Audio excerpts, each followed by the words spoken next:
Our first guest is one of the, this guy is actually funny. There's no two ways about it. Any way you look at it, up, down, left, right, he's funny. Wake him up in the middle of the night, he's funny. Drive cross country with him, he's funny. Fight him, sparring session, he's funny. Have him come visit you in the hospital, he's nothing but funny.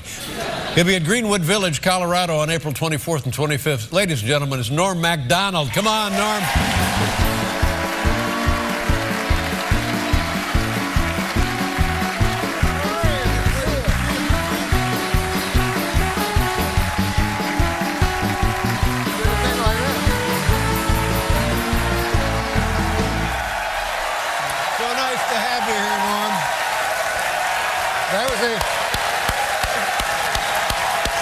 How you doing, buddy? I'm doing well, sir.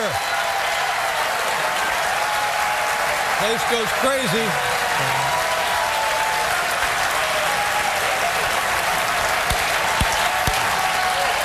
Oh, okay. Hey.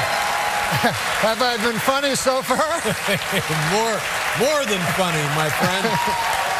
All right. Norm. Some sort of practical joke at this point. I haven't seen you in a while. I saw you on the Saturday Night Live 40th anniversary show. Oh, yes. You were great on that. And what's been going on? Bring us up to date. What's been on your mind? I had a big pork chop for dinner. And I live in the moment. Mm-hmm. But my belly too big for the anyway. Two things struck me while I was eating dinner, Dave. One, you eat dinner at a restaurant different than you eat dinner at your home. Like, at your home, you would never say, man, I'm going to make myself a pork chop, cook it up till it's hot on one side, then turn it over, hot on the other side, cook it, and then cut into it a little bit, see how it's going in the middle. But while I'm waiting for my pork chop to get nice and hot and delicious so I can eat it, first, I'll eat a big loaf of bread.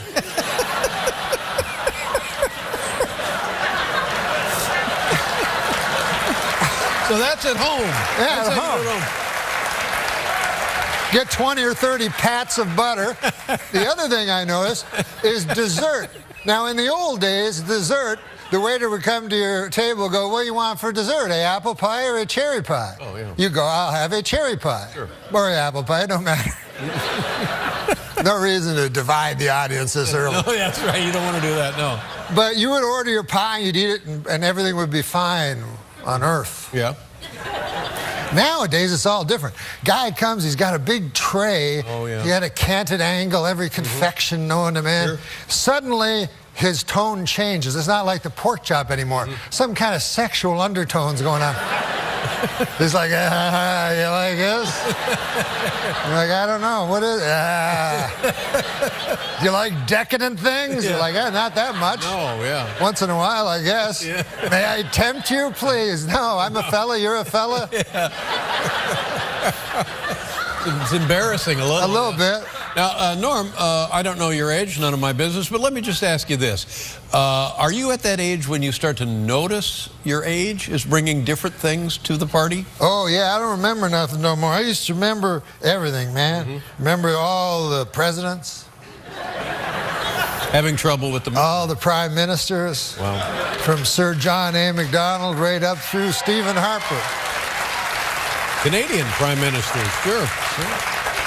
But now I can't remember. And, you know, as an actor, it's hard, I've heard.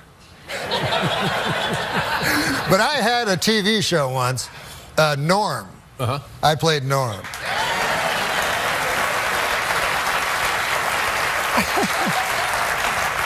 That was the one time I was not funny. No, it was a fine show. But we had a great actor on it, and his name was Jack Warden. You remember Jack Warden? Of course I remember Jack Warden. My God. Yeah, great actor. You remember them? They have a picture of Jack. They have a picture of Jack Warden. There he is. You guys remember Jack Warden? Likeable. A Broadway star, too. He was. Mm-hmm. He was on Broadway. He told me he was in the Man in the Glass booth where he had to go an hour and a half, one single monologue. Now, I have him on my show, the Norm Show. I played Norm. Mm-hmm.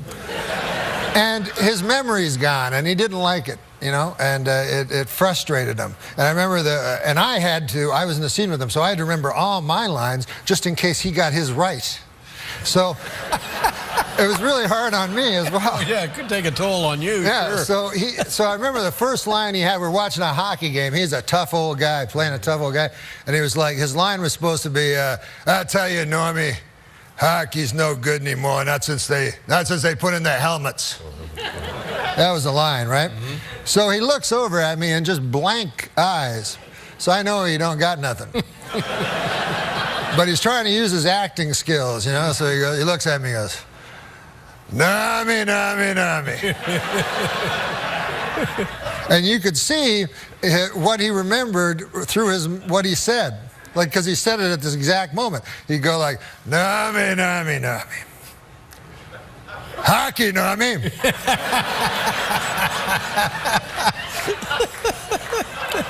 Hockey, Normie. And we're in the set as a rink. Oh, yeah. Hockey, Normie.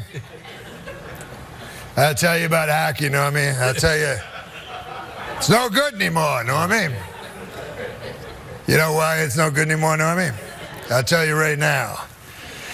Normie, Normie, Normie. That was cut. Take two.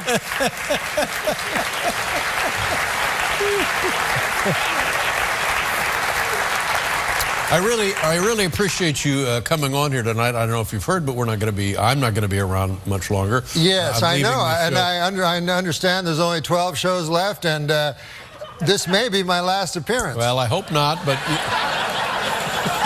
So I was going to ask for a souvenir. You know, you're the first person to bring this up, and I'm touched. And I want to say to you, Norm, as a friend and as somebody I have admired your entire career, whatever you want is yours. Except, Todd, you're not giving up the sweatshirt, are you? Anything you want. Okay, excellent. Well, maybe, oh, I know. What? No, wait a minute. That's, Norm, those are expensive. Can you? Be careful. Oh, my God. Norm, look out. It's fine. That's fine. It's still under warranty. Okay, we'll be right back with Norm Macdonald, ladies and gentlemen.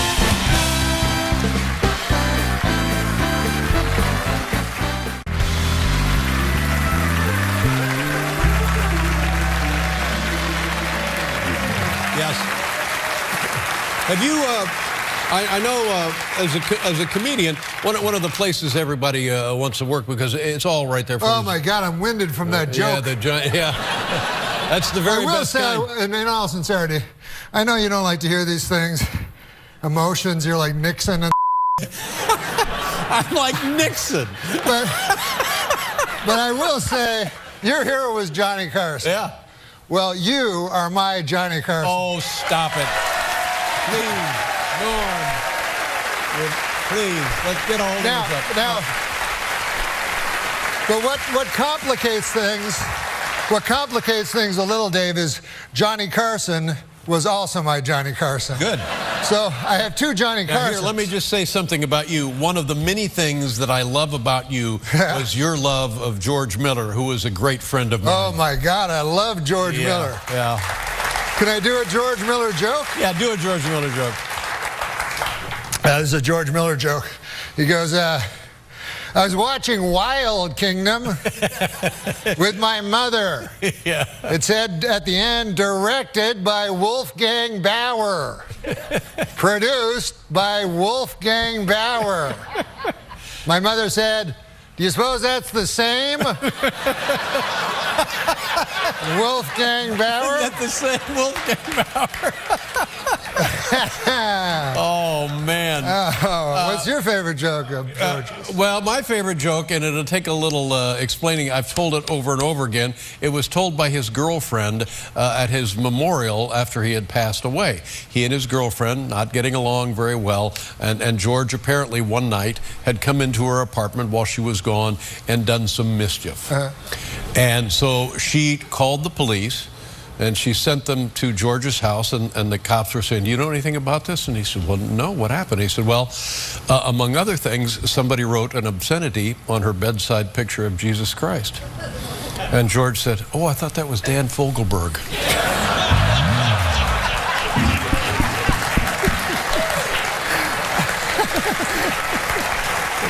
strong, huh? Sure.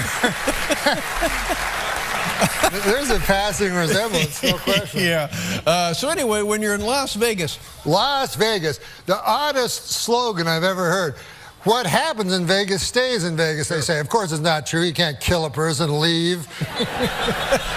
They'll follow you across state lines and bring you back, and you'll face a jury of your peers. So I said, what does that mean? What does it mean? Like, what are they getting at, you know? I started ruminating about it. I whittled. I started whittling. Oh, you whittle? Yeah, when I ruminate, I whittle. Whittle and ruminate. Yeah, whittle. Hand in hand. And I said, what does that actually mean? What happens in Vegas stays in Vegas. And it came to me in a sudden. What it means is you can have sex with a prostitute in Las Vegas and she will not tell your wife. They're very discreet in Vegas. They're not like these gossipy small town whores. You know.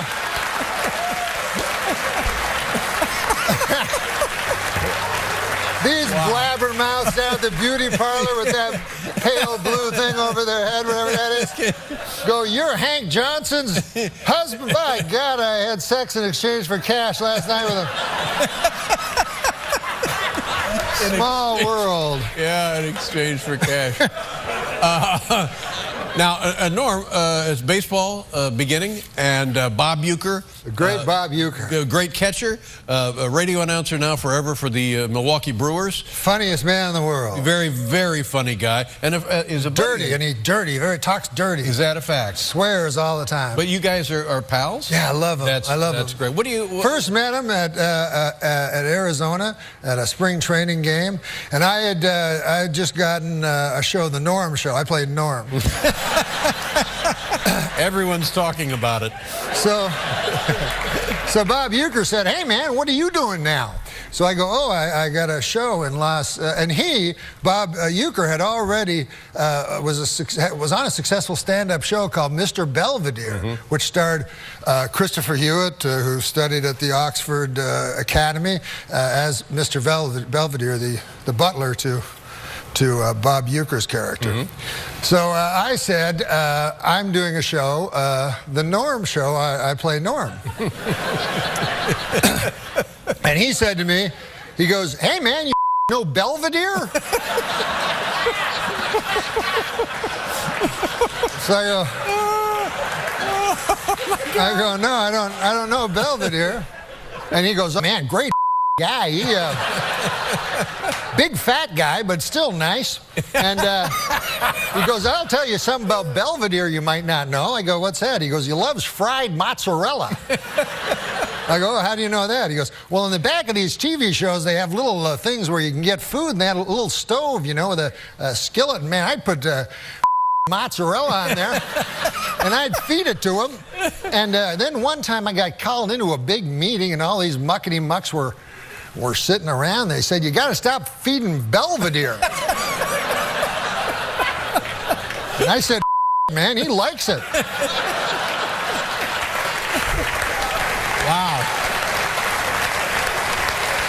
Now, what is the... But I will tell you, one time I was with him, he did not swear. The only time that he did not, you know, compulsively swear. And we were playing golf at Troon in Arizona, and it was kind of a wistful moment. We got to the ninth hole, and he looked out, and there were about 4 guys and 2 women. They were looked like real estate people, you know. And he looked out, and he goes, "Oh man," he goes, "the desert is one of the most beautiful places in the world, Norm. Man, you know, you look out there at night, and it's just so kaleidoscopic, man. You can't help but believe in God. You know, it breaks my heart when I see these people putting up condos and you know, just condo after condo over the most beautiful thing in nature." And then he looked at me and he realized, I think, that he hadn't said something dirty in a while. So he said, or maybe it's a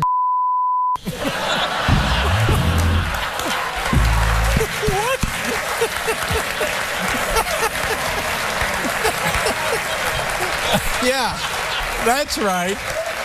That's what I was thinking. Yeah. There's no middle ground. No, it's either 0 or 100 miles an hour. Norm, God bless you. Hey, I'll miss you, baby. I'll miss you. Well, we're going to see you. We're going to see you whatever you're up to. Ladies and gentlemen, could be the funniest man in the world. We got the paperwork on that. He'll be performing at Comedy Works, Greenwood Plaza Village in Colorado, April 24th, 25th. God bless you again, Norm. Thank you, sir. Thank you very much. Great to be here. We'll be right back with Theo James.